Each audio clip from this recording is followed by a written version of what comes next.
Notice છે બરાબર જે 17 તારીખે આવી હતી અને મેં જોઈ લો 17 તારીખની 17/4 ની 16/4 17 તારીખે એમણે જવાબ પણ આપેલો છે.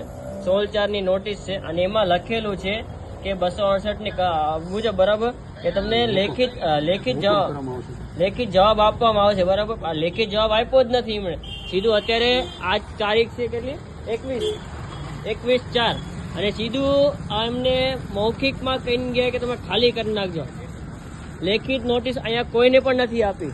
હજી આ બધા છે બધાને અહીંથી શરૂઆત કરી હતી ને અહીંયા સુધી બધાને મૌખિકમાં કહીને ગયા, કોઈને લેખિતમાં કોઈને નોટિસ નથી આપેલી અને એમ કહીને ગયા કે 14 કલાક મીન્સ કે તમે કાલ સવાર સુધીમાં ખાલી કરી નાખજો.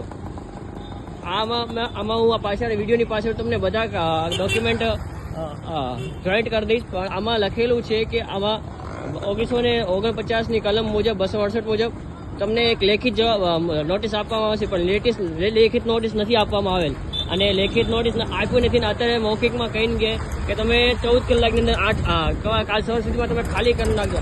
આ બધા દુકાનદાર છે બધાને કહીને ગયા, તમને મૌખિકમાં કહીને ગયા બધા, કોઈ લેખિતમાં નથી જવાબ આપ્યો ને તમને કોઈએ મૌખિકમાં કહીને ગયા તમને કે શું કીધું કે કાલ સવાર સુધીમાં તમે ખાલી કરી નાખજો.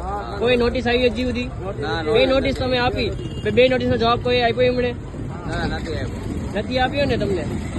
આ જ વાંધો છે. મહાનગરપાલિકા સીધી ડાયરેક્ટ દીધી કે તમે ભાઈ તમે છે ને કાલ સવાર સુધીમાં ખાલી કરી નાખો.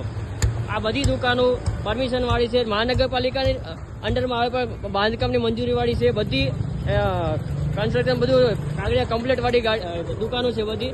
આ 40 વર્ષ ઉપર છે દુકાનો અહીંયા આવેલી છે અને આ બધાના નીચે જે કાગળિયા બધા જોઈન્ટ કરી દઈશ તમને બરાબર. આ મહાનગરપાલિકાની ખરાબ વસ્તુ કહેવાય આ બધું.